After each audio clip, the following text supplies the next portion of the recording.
Have you ever felt warned by something that wasn't there? Why do some places feel divided, light on one side and heavy on the other? What if folklore isn't superstition, but instruction? Would you sleep on a field if locals warned you not to? Not for legal reasons, but for supernatural ones. If a stranger knew your name before you spoke, how would you rationalize it? And what would you do if your door was rattled at 2 a.m. and no one walked away? Today, we hope to find at least some of the answers to those questions on this episode of the Dark Paranormal.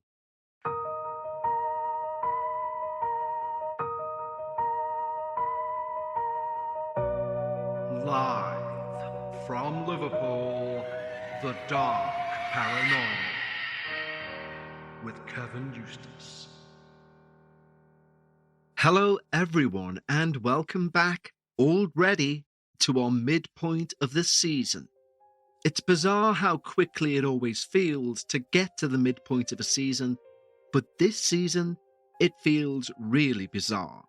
Possibly because of the changes, but it feels like we literally started this season yesterday. I guess there's some truth to the adage when you try something new, time seems to go faster, because that definitely feels like my experience. But here we are, halfway through season 23. Now, if you have your own personal paranormal experience and you think, well, I won't submit it until the end of the season, maybe it will get on next season. Yes, maybe it will.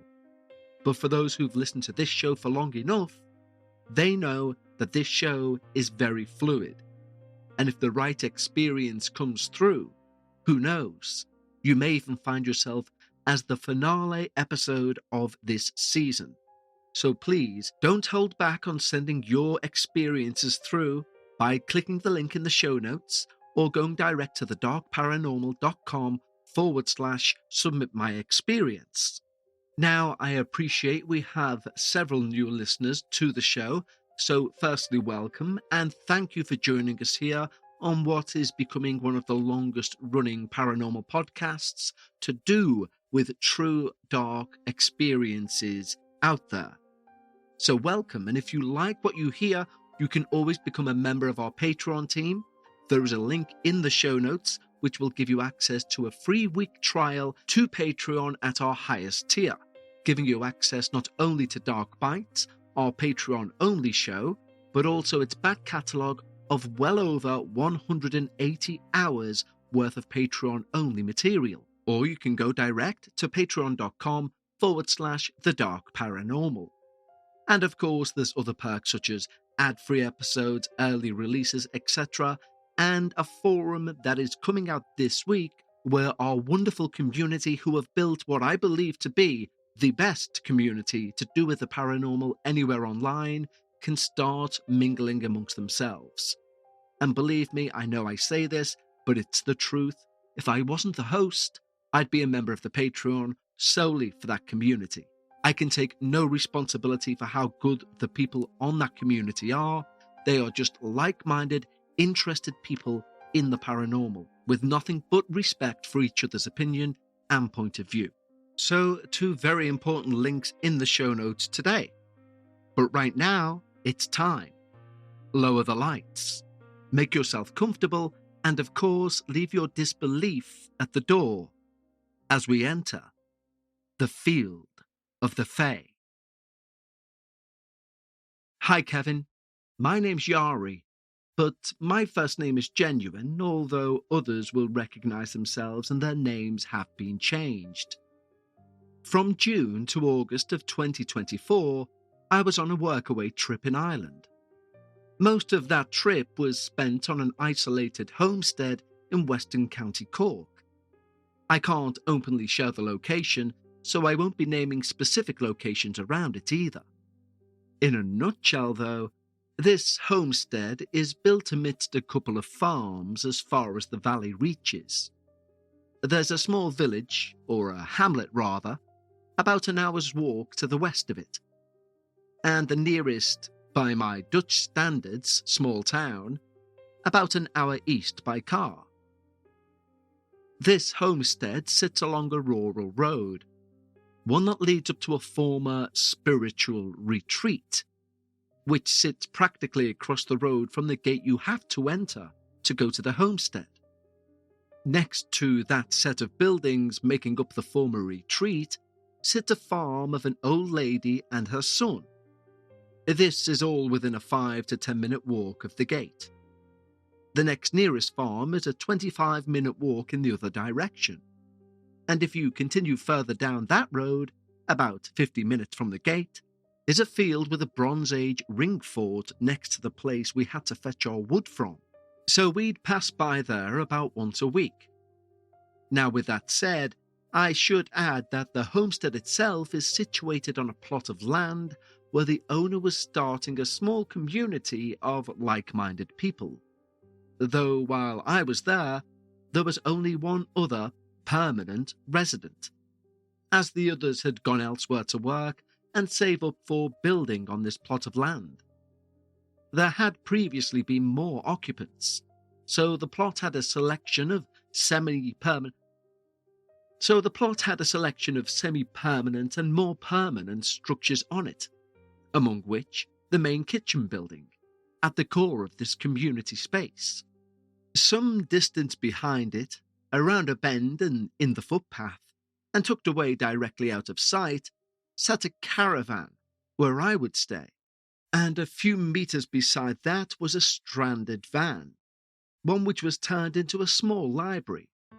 It was outfitted with a solar panel and battery to recharge your phone or laptop.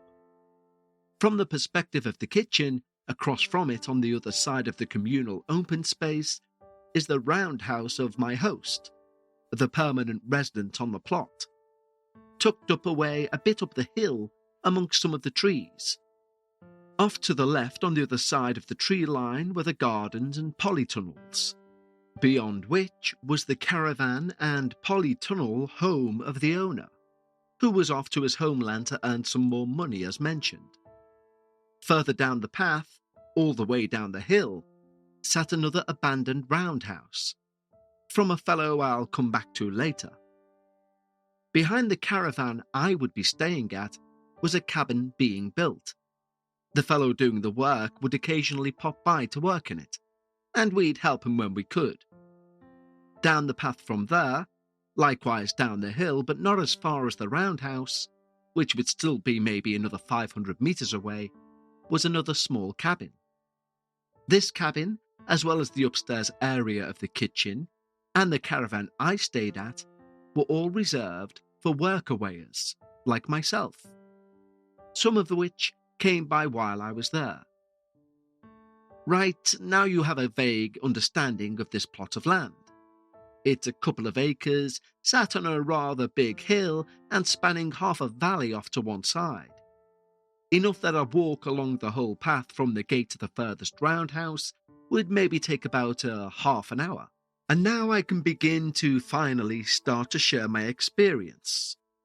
Firstly, 2 weeks after I arrived, we visited the ring fort prior to picking up some firewood. I can't say definitively that this was the cause for the following incident, but it seems rather oddly coincidental it took place a day later. The caravan in which I was housed had a door with a separate top and bottom half. The bottom half fit in the doorpost, but didn't have any way to stay shut, other than friction. The top half did not fit properly in the frame anymore, so the friction of the bolt of the lock had to keep the door shut. The internal latch was a little horizontal metal handle. Externally, it was a vertically oriented sheet metal tab recessed into the door, so other than humans, nothing could reasonably be expected to pull on that tab. The caravan itself was small. 3 windows on the bedside, the left end of the caravan, and 1 window to the right, as seen from the door. The window on the right of the door, as well as at the foot at the end of my bed, and the door itself were all visible from my perspective where I lay in bed. Since those windows faced the path, passing the caravan, and the door obscured my line of sight to the library van, I could see anyone coming up to the caravan at any time. That said, that night following our visit to the ring fort, it was a terribly stormy night. Immense gusts of wind, to the point that the top half of the door was flung open by the wind. So I had to keep it shut by hooking an elastic band to the inside latch and to the potbelly stove on the other end. That way, the door stayed shut throughout the night. The next night, the sky was clear, and I mean clear. Clear to the point you could see everything by moonlight. Almost as clear as the day. More importantly, it was wind still, as in no wind. Nothing. No leaves, no grass making any noise, just pure silence. Around what must have been 2 a.m, I woke up in what I can only describe as utter panic. No idea why, but everything felt like I should not move a muscle. I was absolutely terrified, but for no reason I could think of, until, after laying there for what I think was maybe 2 minutes, though it felt much longer, I heard steps on the gravel of the path leading to the caravan.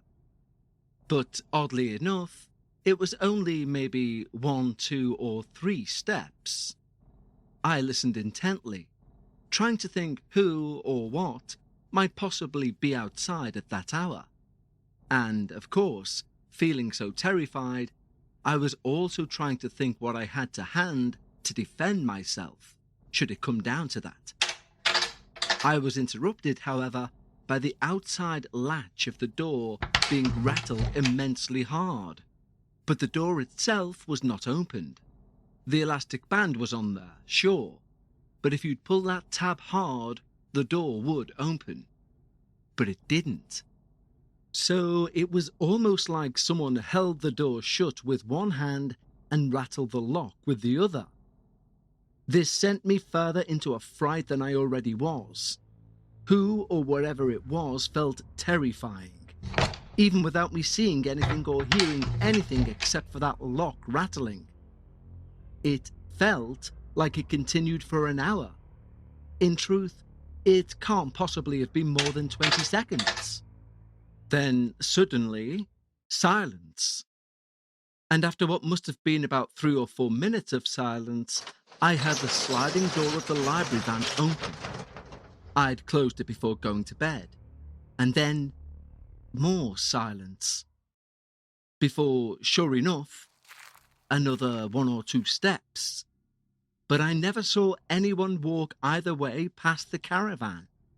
Not towards the cabin, which I would have seen pass directly in front of the window, nor towards the kitchen building, which would have also been visible for me, looking out of the window at the foot of my bed. I cannot make this clear enough. There are only 2 ways to get to the caravan. The rest is closed off by extremely dense underbrush and trees, and a several-metre drop-down rocky cliff face, covered in dense brush, which closed off the plateau the caravan sat on 3 sides. To this day, I am not sure what rattled that lock that night, or why on earth it felt so immensely oppressive and terrifying. I've had many other paranormal experiences before this, none of them as frightening as this one. But this was but one of several occurrences. During the remainder of my stay, I heard that 3-step noise quite a few more times. Sometimes on the gravel around the kitchen, sometimes in the bush in the tree line between the kitchen and the gardens, sometimes in the long grass around the caravan, though never again at night, nor did I wake up any other night during the rest of my stay there. Though it soon became apparent one side of the homestead felt off. It's hard to describe, but neither my host nor I could make any progress on a building project on that side, while on the other side of the kitchen building projects took seemingly no effort. In early August, a storm hit the area again. I was sat in the library van whilst thunder struck several spots nearby. One strike hit the trees around the roundhouse of my host. I texted him to see if he was okay. He was. But another strike hit the main house of the old spiritual retreat across the road.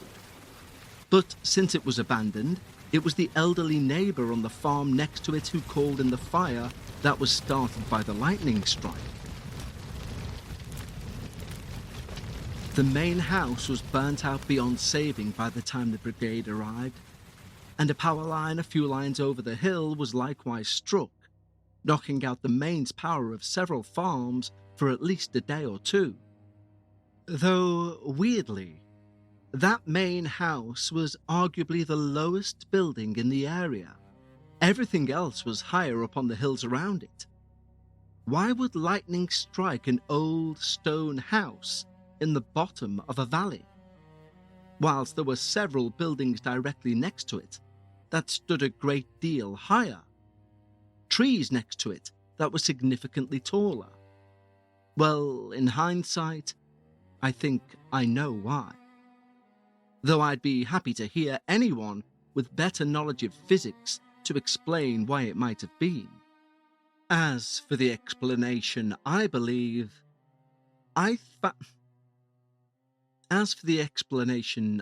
to have found, as it turns out there are several ley lines crossing through the area. One splits the homestead in two. One side does feel negative, which was the side we could not get any work done on.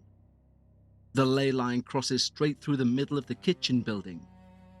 Oddly enough, there's a 2-meter wide strip down the centre of that building where you have no phone signal, but you do on either side of that 2-meter strip. And that same line runs straight through the house that was struck. Not just that, but it intersects with another line right where the house is. So it would appear, to me at least, that these energy lines intersecting caused the lightning to strike precisely there. I suspect this is the same reason why the main house was built precisely there, given the spiritualist origins of that compound, and that building in particular. However, that's purely my theory.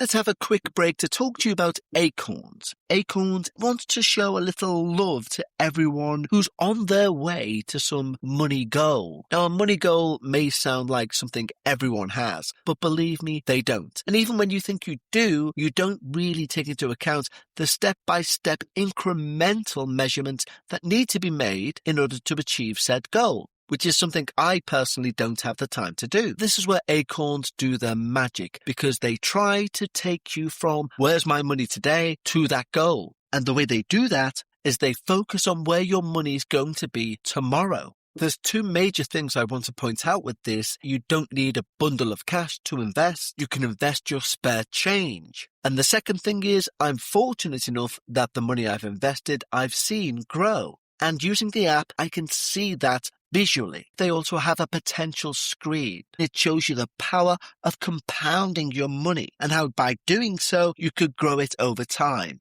Basically, for me, Acorns is an all-in-one. Invest, save, and give your money a chance to grow in one trusted place. Sign up now and Acorns will boost your new account with a $5 bonus investment.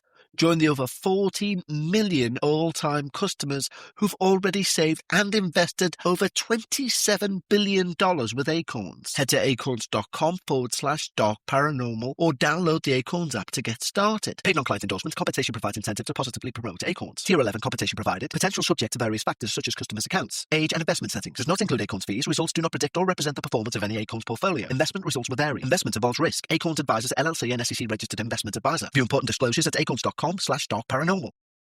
This episode is sponsored by BetterHelp. A great job, married, dating, single. The truth is, most of us are still finding our way through this thing called life. And especially in February, the month of love, Valentine's Day, etc., if you're single, it can be a really rough time. Even if you're in a relationship, maybe things aren't going well. Maybe they're going too well, and that in your mind feels a bit off. But therapy can help you find what you want out of a relationship, out of a job, out of a career, out of a life. Now, I'm not ashamed to say in the slightest I've been in therapy for now over 2 years, and it's helped me immensely. Now, of course, I'm in the UK, but BetterHelp therapists work according to a strict code of conduct and are fully licensed in the US. They do the initial matching work for you so you can focus on your therapy goals. A quick questionnaire will identify your needs and preferences, and their 12 years plus of experience and industry-leading match fulfillment rate means they typically get it right first time every time. And if you're not happy with your match, switch to a different therapist at any time from their tailored recommendations. With over 30,000 therapists, BetterHelp is the world's largest online therapy platform, serving over 6 million people globally. And it works. With an average rating of 4.9 out of 5 for a live session based on over 1.7 million client reviews. So sign up and get 10% off at betterhelp.com. That's betterhelp.com. I had no further experiences on that plot of land until the day before I left, although I can explain that one away. Rather, I'd like to move some miles north, to a farm in East County Galway, where I spent a number of nights next to a fairy field. It is a truly remarkable place, and you can find lots of information about it on YouTube, although I will not mention it here. However, if you wish, Kevin, I can tell you exactly where it is. The farm is practically split in two by a railway. That will be significant.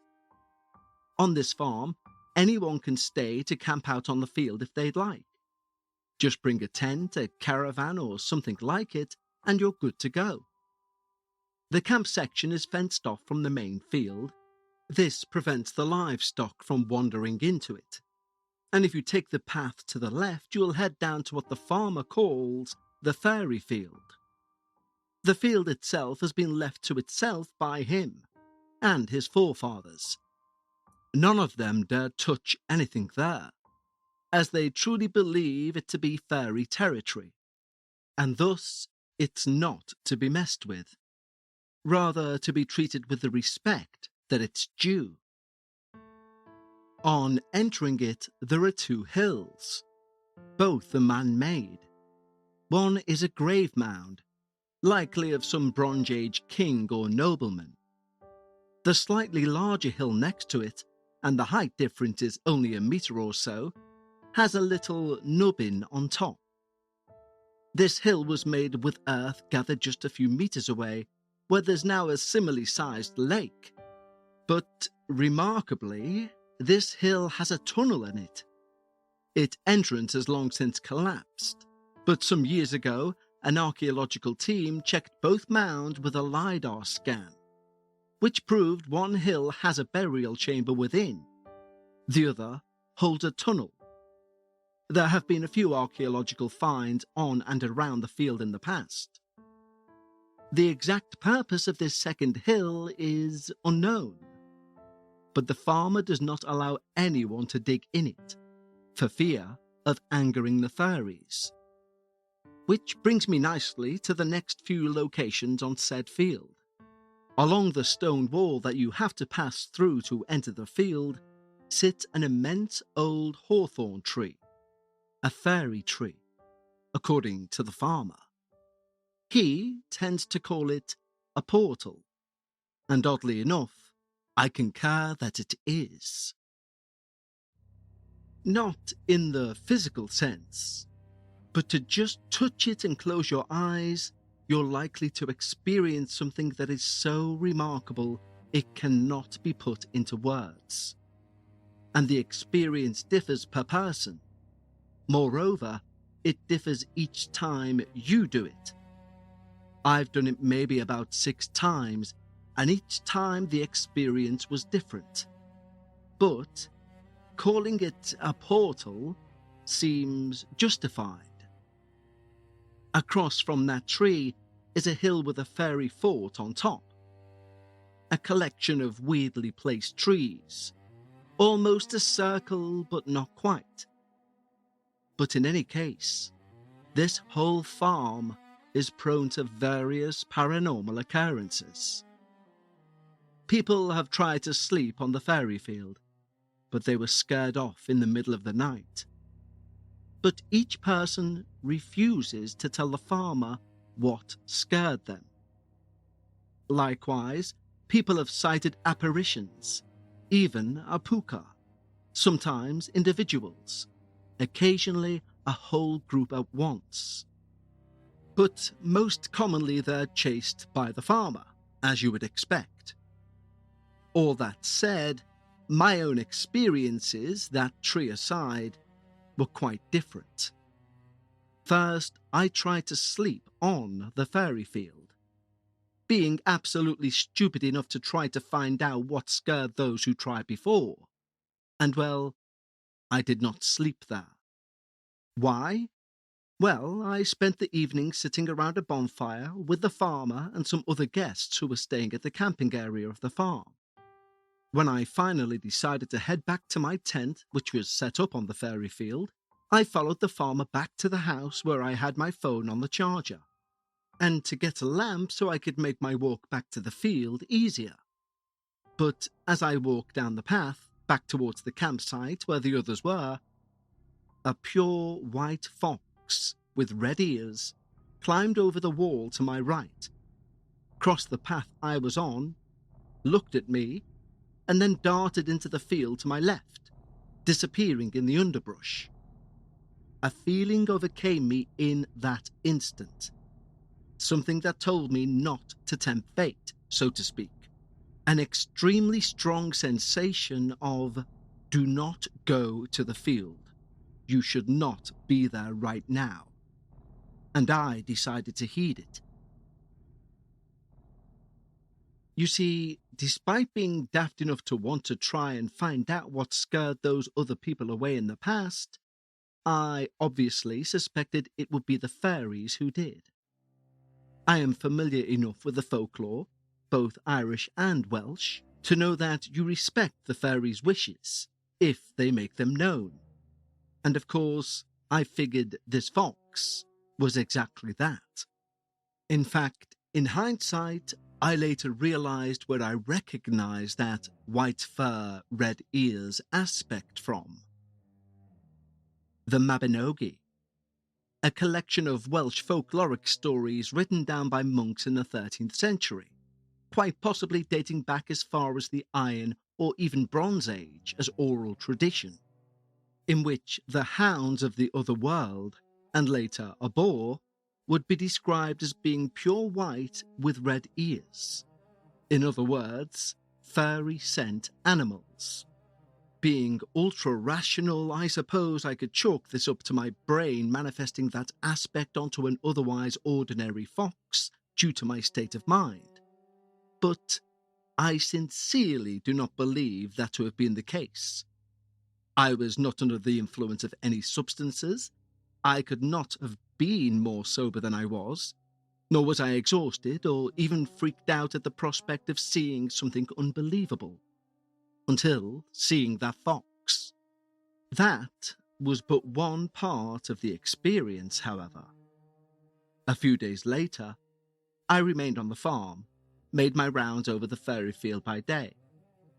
I made up my mind to leave, and a woman turned up to the campsite. She got out of her car with her dog. She walked straight up to me. I was just making an early dinner at the bonfire, and asked me if I knew where the farmer was. I answered he was out to the field with an American tourist, which was almost a daily occurrence, and that he'd likely be back in a few moments. Then she introduced herself and asked for my name. But as she shook my hand and I opened my mouth to tell her my name, she interrupted me and said, "Oh, hold on, I know already, you're Yari." I was, of course, left stunned. Moreover, she then asked where I was from, but again, she answered by the time I'd opened my mouth, and correctly at that. Thing is, she hadn't yet spoken to the farmer or his wife. She'd literally driven up to the farm.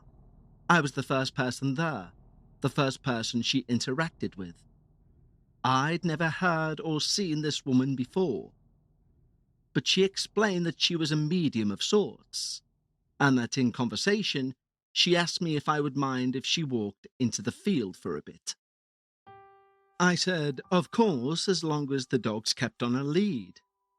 Before setting off, though, she pointed basically dead in the direction of the fairy field, which from our point was obscured by trees and the base of the hill with the fort on, which the railway cut in two, and just said, "What's over there? I feel there are some very strong energies over there." Just as I answered, a train passed by, to which she remarked with a somewhat angry undertone, "Ah, that's been placed there to disrupt the energies here." Moments later, she beelined straight towards the corner of the field that pointed the fairy mound. She stuck around there for about 20 minutes before returning to the campsite to set up her car in a better spot to spend the night. Then the farmer returned, and we went to the house, only to join her and me at the bonfire for the night. After some talk between the three of us about all sorts of experiences, beliefs, and so on, he went home, and she and I remained at the bonfire until she decided she'd go out to the tree that stands in the corner that she went to earlier, so she could have some sort of ceremony or ritual. It's hard to describe, but she headed out into the darkness with nothing more than a few candles and a small gong. She was visible in the candlelight, walking, then dancing around that tree, maybe 200 meters away or so, whilst I heard all sorts of movement around me. Movement I'd usually only hear humans make, but no matter where I looked, I saw nothing at all. Eventually, she disappeared out of the candlelight's range, and although I didn't want to disturb her, I cast my light towards the tree. I searched around to find her, and sure enough, I managed to find her all right. But when I saw her in the light, an apparition appeared at the edge of the candlelight's range. Now I should reiterate, the only way to get to that corner is if you either come from the fairy field and have walked all the way around, passed over the bridge over the railway and made it all the way to the corner, or to head up there from the path that comes from the house, then past me and onto the corner. But no one had passed me. So whatever this apparition was, and I can't possibly say I could tell what it was, except it appeared human in shape, had to have come from the other way, but without any use of light, in a night so dark I could hardly see more than 20 meters ahead of me, while in range of the bonfire, mind you, so that seemed unlikely. The next morning, I woke up to see her walking her dog past the caravan I stayed in. There was one there too for people who didn't bring a tent of their own, and she got in her car before heading off. Later, I spoke to the farmer, and he mentioned that she'd briefly spoken to him that morning, and that she said she'd seen a white lady. Now I can only presume that that was the apparition I saw, though I can't say for certain. To me, at least, it did not look white, more like a sort of shadow, standing at the edge of the range of the candlelight. Either way, after that I made my way back to County Cork, and met a new fellow at the homestead.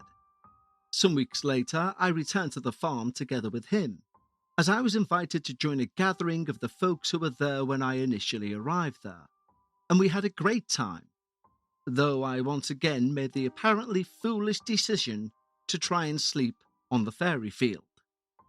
This time, however, my friend and I were on the field just as the sun began to set, and you could feel the whole mood of the field shift in an instant.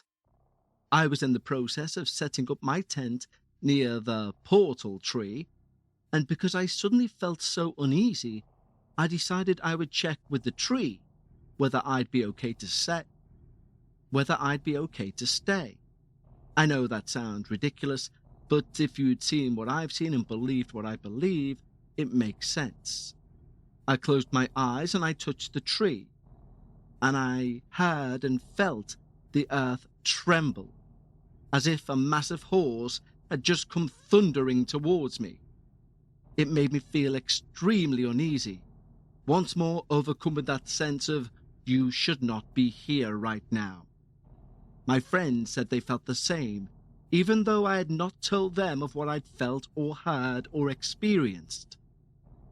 I packed my tent back up and we beat a hasty retreat. We exited the field, and some meters after passing the wall, he asked me, "Yari, do you hear that?" "What?" I replied. To which he said, "I can hear a horse running at us, but I can't see any." To which I could only reply, "We better quicken our pace a bit," and then explained my experience at the tree as we made our way back towards the bridge. I need to clarify, the farmer only had horses on the house side of the railway at that time, none of which were large enough to produce that sound, nor the sound my friend described as we made our way back. There was no horse in a 200, maybe 300-meter range of us. There just wasn't. The biggest animal in that range were sheep, small sheep at that. We got back to the campground, and the farmer asked why I'd returned prematurely. I relayed the entire experience to him, and he remained entirely unbothered. Since that night, he won't let anyone sleep at the fairy field. He permitted me to try so because I felt like I was called to that farm for some reason, which is why I went there in the first place. But he said he won't do it anymore. People can stay freely at the campground.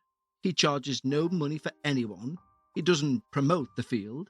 He has no monetary incentive to promote his farm or share stories of it, though he's happy to share his experiences and those of visitors with anyone who does visit.